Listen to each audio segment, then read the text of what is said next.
What's up mga ka-Vertusio? Ayan, eto na. Magbibigay na ako ng update regarding po doon sa sinabi ko po sa inyo na pagkakaroon ng subastahan ng Philippine coins and banknotes dito sa Quezon City. So, pumunta po ako last time sa Muñoz kung saan po sinabi ko po sa inyo na may magaganap po na subastahan at ito po ang kanilang update. Okay po. Medyo sad man siyang sasabihin pero magbibigay ako ng additional pa na ibang information which will be a good news for all of us or for all of you. Okay po.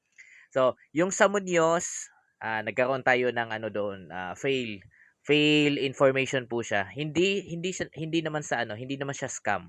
Hindi naman siya ano, hindi naman siya prank. Kasi meron naman talagang pagkakaroon na magkakaroon naman talaga ng subastahan. It's just that na hindi po kasama ang mga Philippine coins or banknotes. Hindi po sila kasama diyan. Ang magiging highlight daw po nila ay mga pinown lang po sa kanila, yung mga sinangla po sa kanila, jewelry, cellphone, or other antiques na materials na sinangla po sa kanila. Okay, so tuloy naman yung subastahan na sinabi ko po sa inyo. It's just that na for this time daw, hindi daw muna nila isasama ang mga old coins and commemorative coins, kundi magfo-focus lang po sila kung ano muna ang sinangla sa kanila. So wala pong ano, sa Muñoz, Quezon City, wala pong magaganap na subastahan ng Philippine coins and banknotes and any collectible coins. Wala po munang ganon. Mga ano lang, mga antiques at saka mga alahas na sinangla po sa kanila. But, meron po akong tinanong na kaibigan po natin na magbibigay din po sa atin ng information dahil meron pong magaganap this month po mga ka-Vertusio. This month, meron magaganap na subastahan ng Philippine coins and banknotes. And it's for you to dig more information regarding sa subastahan na ito. Okay po? Hindi po ako haharap sa any circumstances na pwede pong mangyari. Ako ay magbibigay lamang ng information po sa inyo. Okay po? Please wag niyo po i-take itong video na ito na ako po ang nagbibigay ng definite na information regarding sa subastahan. Ito ay ifo-forward ko lang din sa inyo bilang isang information na merong magaganap na subastahan this month. Okay po? It's for you to know more information or to dig more information regarding sa subastahan. Okay po? At kung totoo man na magkakaroon, then kita-kits po tayo doon. Handaan nyo na lang coins ninyo. Okay po, mga ka-Vertusio?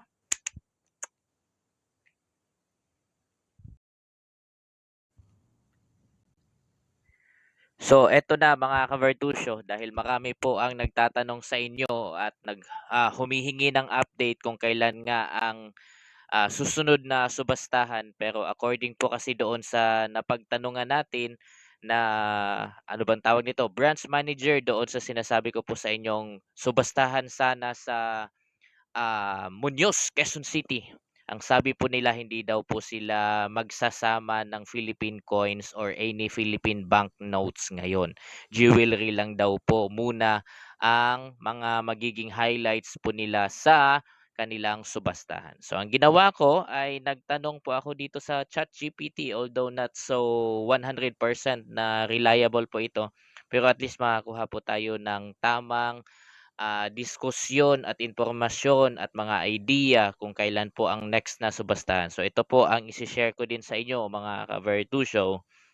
So nagtanong po ako dito sa ating kaibigan, si ChatGPT. Sabi ko, where is the upcoming coin auction in the Philippines? Kasi I need to update you guys. Okay po. So ang sabi po dito ay, if you're looking daw sa mga gathering ng mga numismatic dito sa Pilipinas, may active na organizer po ngayon na may paparating sila na ano na auction. Malapit na nga po mga kaibigan sa June 26 hanggang 28 po sa Gateway 2 Araneta City. If you are living in Quezon City or nearby, ito po ang upcoming na ano na tawag nito, subastahan ng mga Philippine coins and banknotes. Ang ano po nito, ang organizer po nito ay ang Numis Treasures po. So, a major upcoming event in Filipinas Collectibles and Antiques Society 2026. Sa Araneta po ito, mga ka-Vertusio. Siguro naman kung nandito ka sa Quezon City, alam niyo na po ito kung saan po ito banda. So go lang po kayo with Quezon Avenue tapos kaliwa sa Araneta Avenue. Gateway 2 po 'yan mga ka-Vertusio. Kayo po ang bahalang mag-research more kung meron ba talagang mangyayari on that day. Basta ako po ay nag-spread lang din po ng idea about this upcoming subastahan mga ka-Vertusio. Tapos another well-known daw po na nag-organize din ng auction ay ang Minted Manila. Yan, so nagfi-feature din po sila ng Philippine coins.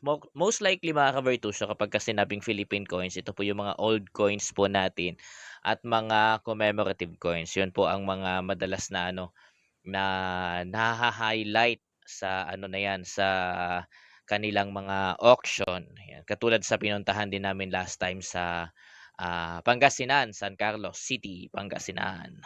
Yan, so kasama din dito mga banknotes, medals, historical memorabilia, yan, kasama din po 'yan.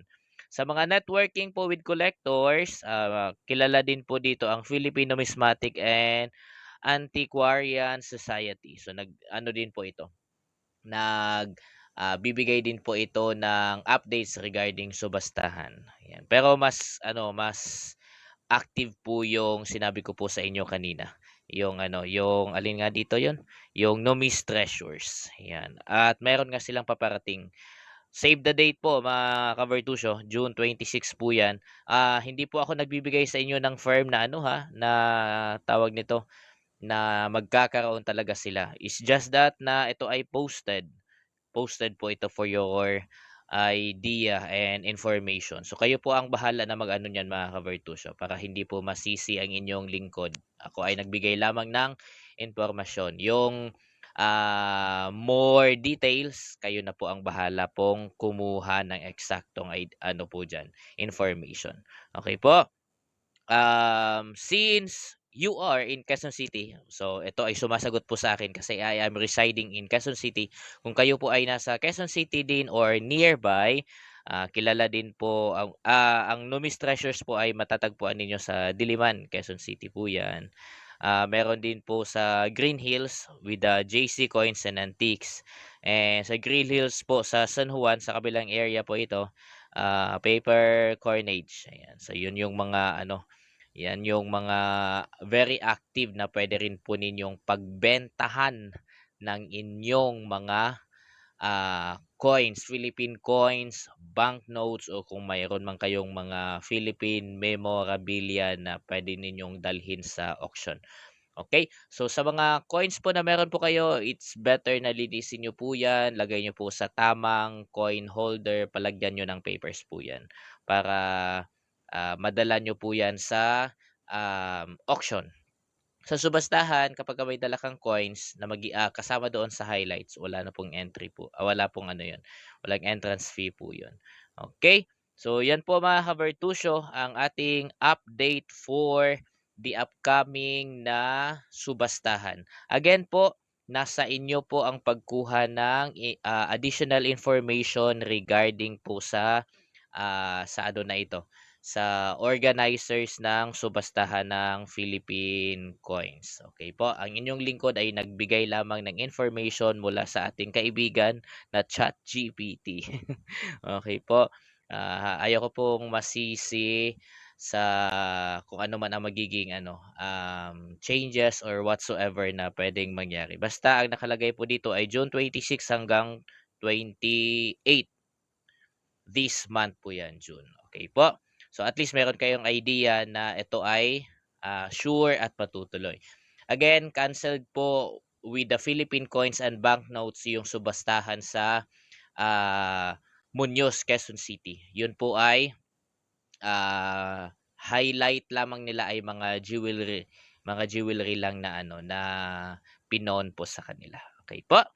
Thank you so much.